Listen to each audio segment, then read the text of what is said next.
ಮಂದಿ ಏನಾರ ಅಂತಾರೆ, ಏನಾರ ಬೈತಾರ ಅಂತ ಹೇಳಿ ನಡೆಯುವುದು ಕಾಲು ಹೋಗ್ಬಿಟ್ಟಿತ್ತು. ಹೊರಗೆ ಬರಕ್ಕೆ ಅನ್ಸುತ್ತಿತ್ತು. ಮತ್ತು ಸಾಲಗಾರ ಬಂದು ಮತ್ತು ಮನೆಯಾಗಿನವ್ರು ಕಷ್ಟ ಕೊಡ್ತಾರೆ.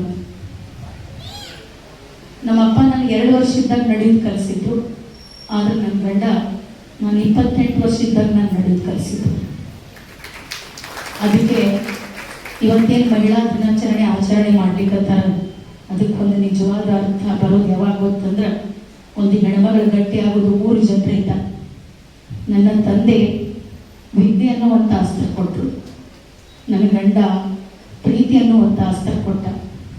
ನನ್ನ ಹೊಟ್ಟೆಗೆ ಹುಟ್ಟಿದ್ದು 9 ತಿಂಗಳು ಹೊತ್ತಿಗೆತ್ತು ನನ್ನ ರಕ್ತದಿಂದ ಹುಟ್ಟಿದಂಥ ನನ್ನ ಮಗ ಆಸರೆ ಅನ್ನುವಂಥ ಅಸ್ತ್ರ ಕೊಟ್ಟಾಗ ಮಾತ್ರ ಒಂದು ಹೆಣ್ಮಗ ಗಟ್ಟಿ ಆಗ್ತಾನೆ.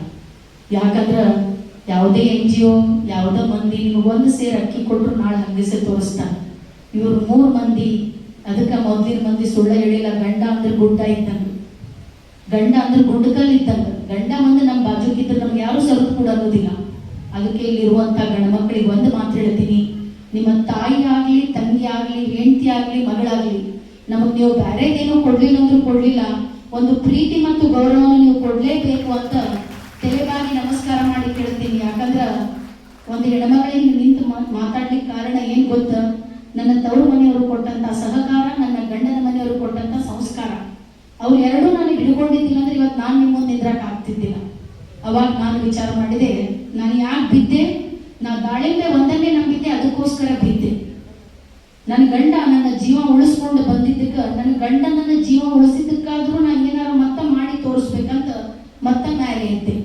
ಅದ 8 ಎಕರೆ 10 ಗುಂಟೆಯಲ್ಲಿ 1 ಇಂಚ್ ನೀರೊಳಗ 45 ಡಿಗ್ರಿ ಟೆಂಪರೇಚರ್ ಒಳಗ ನಾನು ಮಾಡಿದ್ದು ಇವತ್ತು 2580 ಶ್ರೀಗಂಧ, 1200 ಮಾವು, 600 ಪೇರಲ, 600 ಸೀತಾಫಲ, 100 ಬೆಟ್ಟದ ನೆಲ್ಲಿಕಾಯಿ, 100 ಹುಣಸೆ ಹಣ್ಣು, 100 ಕರಿಬೇವು, 800 ಸಾಗವಾನಿ ಗಿಡದ ಜೊತೆ ಕುರಿ ಸಾಕಾಣಿಕೆ, ಕೋಳಿ ಸಾಕಾಣಿಕೆ, ಜೇನು ಸಾಕಾಣಿಕೆ, ಹೈನುಗಾರಿಕೆಯನ್ನು ಬಹಳ ಸಮರ್ಪಕವಾಗಿ ನಾನು ನಿಭಾಯಿಸ್ತಿದ್ದೀನಿ. ಇಷ್ಟೊಂದು ಗಿಡಗಳನ್ನು ಯಾಕೆ ಮಾಡಿದ್ದೀನಿ ಅಂದ್ರೆ, ಇವತ್ತು ನಾನು ಹೊಲ ಮನೆ ಮಾಡ್ತಾನಂದ್ರೆ ಅವ್ನಿಗೆ ಯಾರು ಹುಡುಗಿ ಕೊಡಕ್ಕೆ ಒಲೆನಾಕತ್ತಾರ. ಯಾಕಂದ್ರೆ ಅವನ ಕಡೆ ತಿಂಗಳ ಪಗಾರ ಇರುವುದಿಲ್ಲ, ರಿಟೈರ್ಮೆಂಟ್ ಪೆನ್ಷನ್ ಇರುವುದಿಲ್ಲ.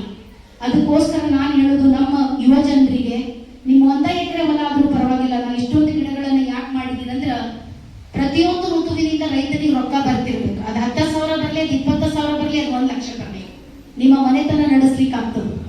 ಇನ್ನು 45ರಿಂದ 50 ವರ್ಷ ಆದ್ಮೇಲೆ ನಮ್ಮ ಕೈಯಾಗ ರೊಕ್ಕ ಇಲ್ಲ ಅಂದ್ರೆ ನಾವು ಮಗ ಸೋಸಿಗೆ ಒಜ್ಜೆ ಆಗ್ತೀವಿ. ಅಂತ ಟೈಮ್ ಒಳಗೆ ನಮ್ಮ ಕೈ ಹಿಡ್ಕೊಳ್ಳುವಂತ ಬೆಳೆ ಶ್ರೀಗಂಧ. ಯಾಕಂದ್ರೆ ಕರ್ನಾಟಕದ ಶ್ರೀಗಂಧಕ್ಕೆ ಅಂತಾರಾಷ್ಟ್ರೀಯ ಮಾರುಕಟ್ಟೆಯಲ್ಲಿ ಇವತ್ತಿನ ಬೇಡಿಕೆ 15ರಿಂದ 20,000 ರೂಪಾಯಿ ಒಂದು kg ಐತಿ. ನೀವು ಒಂದು ಗಿಡದಾಗ ಕಮ್ಮಿ ಅಂದ್ರೂ 5 kg ತೆಗೆದ್ರಂತೂ ತಿಳ್ಕೊಳ್ರಿ, 5 kg ಅಷ್ಟಂತೂ ಬರ್ತೈತಿ. 5 kg ಇಂಟು 10,000 ರೂಪಾಯಿ kg ಕ್ಯಾಲ್ಕುಲೇಟ್ ಮಾಡಿದ್ರೆ ಒಂದು ಗಿಡಕ್ಕೆ 50,000 ಆತ. 1 ಎಕರೆಗೆ 450 ಗಿಡ ಕುಂದಿರ್ತಾವ, 2.5 ಕೋಟಿ ರೂಪಾಯಿ ಬಂತು. ಆ 2.5 ಕೋಟಿ ಒಳಗೆ ನೀವು ನ್ಯಾಷನಲೈಸ್ ಬ್ಯಾಂಕ್ ಒಳಗೆ ಇಟ್ರಂದ್ರ ತಿಂಗಳ 2 ಲಕ್ಷ ರೂಪಾಯಿ ಬಡ್ಡಿನ ಬಂತು, ಮತ್ತು ಸಾಫ್ಟ್ವೇರ್ ಟೆಕ್ಕಿ ಪಗಾರ ಬಂತಲ್ಲ. ನಮ್ಮ ರೈತರ ಮಕ್ಕಳು ಯಾರಿಗೆ ಕಡಿಮೆ ಅದ ನೀವು ಹೇಳ್ರಿ. ಅದಕ್ಕೋಸ್ಕರ ನಾನು ನಮ್ಮ ರೈತರ ಮಕ್ಕಳಿಗೆ ಹೇಳೋದು, ನಿಮ್ಮ 1 ಎಕರೆ ಹೊಲ ಆದ್ರೂ ಪರವಾಗಿಲ್ಲ, ನಿಮ್ಮ ಹೊಲವನ್ನ short term income, long term income, ಈ ತರ agriculture, horticulture, agro forestry and animal husbandry ಹಿಂಗ ಪ್ಲಾನ್ ಮಾಡಿ ನೀವು ಮಾಡಿದ್ರಂದ್ರೆ automatically it is integrated farming. ಈ ತರ ಮಾಡಿದಾಗ ಒಂದು ಇಂಜಿನಿಯರ್ ಕೋಟಿಯಲ್ಲಿ ಮಾತಾಡ್ಬೋದು, ಒಂದು ಡಾಕ್ಟರ್ ಕೋಟಿಯಲ್ಲಿ ಮಾತಾಡ್ಬೋದು, ಆದ್ರೆ ಹೆಬ್ಬೆಟ್ಟು ರೈತನು ಕೋಟಿಯಲ್ಲಿ ಮಾತಾಡಬೇಕು. ಜಗತ್ತ ಅವನ ಹೆಂಡತಿ ಮಕ್ಕಳಿಗೆ ಕೊಡುವಂತ ಗೌರವ ಬದಲಾಗ್ಬೇಕು. ಯಾಕಂದ್ರೆ ಎಷ್ಟು ಸಲ ಒಂದು ರೈತನ ಹೆಂಡತಿ ಮನಸ್ಸು ಮಡಗಿರ್ತದ, ನನ್ನ ಗಂಡನು ಆಫೀಸರ್ ಆಗಿದ್ರೆ ನಾನು ಒಂದು 10 ತೊಲಿ ಬಂಗಾರ ಹಾಕೊಂತಿದ್ದೇನ. ಎಷ್ಟು ಸಲ ರೈತರ ಮಗಳ ಮನಸ್ಸು ಮಡಗಿರ್ತದ, ನಮ್ಮಪ್ಪನೂ ಆಫೀಸರ್ ಆಗಿದ್ರೆ ನಾನು ಇಂಜಿನಿಯರಿಂಗ್ ಮೆಡಿಕಲ್ ಮಾಡ್ತಿದ್ದೇನೋ. ಯಾಕಂದ್ರೆ ಎಷ್ಟೋ ಸಲ ನಮ್ಮ ಹೆಣ್ಮಕ್ಳು ಎಷ್ಟು ಓದಿದ್ರೊಳಗೆ ಶಾಣೆ ಇದ್ರು ಫೀಸ್ ಕಟ್ಟಕ್ಕೆ ರೊಕ್ಕಿರ್ಲಿದ್ದಕ್ಕೆ ನಾವು ಅವ್ರಿಗೆ ಮದುವೆ ಮಾಡಿ ವಾಪಸ್ ಕಳಿಸಿವ್ ಗಂಡನ ಮನೆ. ಅಂತ ರೈತರ ಮನೆಯೊಳಗೂ ಆ ಹೋಳಿಗೆ ತುಪ್ಪ ಬರಬೇಕು, ಅಂತ ರೈತಗೂ ಜಗತ್ ಎದ್ದು ಮರ್ಯಾದೆ ಕೊಡಬೇಕು. ಆ ಪ್ರಯತ್ನ ನಾ ಮಾಡ್ಲಿಕ್ಕತ್ತೀನಿ, ನಿಮಗೂ ಅದ ಮಾಡಂತ ಹೇಳ್ತೀನಿ. ಇಷ್ಟೊಂದು ನಾ ಮಾಡ್ಕೊಂಡು ಮುಂದೆ ಹೋಗ್ಬೇಕಾದ್ರೆ ನನ್ನ ಮಗಳು ಬಂದ ನನಗೊಂದು ಮಾತು ಹೇಳಿದ್ಲು, ಏನು ಮಮ್ಮಿ ಪಪ್ಪ ನೌಕರಿ ಬ್ಯಾಡ ಅಂದ್ರ, ನಿಮ್ಮವ್ವ ಬ್ಯಾಡ ಅಂದ್ರ, ನೀ ಸ್ವತಃ ಇಂಜಿನಿಯರ್ ಆಗಿದ್ದೀನಿ, ಆ ಟೈಮ್ ಒಳಗೆ 40,000 ಸಂಬಳ ಇತ್ತು, ನೀನು ಹೋಗಿ ಸ್ವಂತ ಕೆಲಸ ಮಾಡಿ ನೀನು ಬೇರೆ ಮಾಡಬೇಕಿತ್ತು.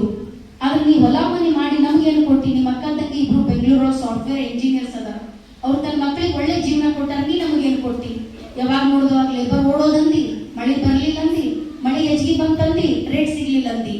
ಇಂಥ ಜೀವನ ಕೊಡ್ಲಿಕ್ಕೆ ನಮ್ಗೆ ಜನ್ಮ ಯಾಕೆ ಕೊಟ್ಟಿ ಅಂತ ನನ್ನ ಮಗಳು ನನ್ನ ಪ್ರಶ್ನೆ ಕೇಳಿದ್ರು. ಈ ಪ್ರಶ್ನೆ ಒಂದು ಕವಿತಾ ಮಿಶ್ರನಿಗೆ ಕೇಳದಂತ ಪ್ರಶ್ನೆ ಅಲ್ಲ. ಕರ್ನಾಟಕ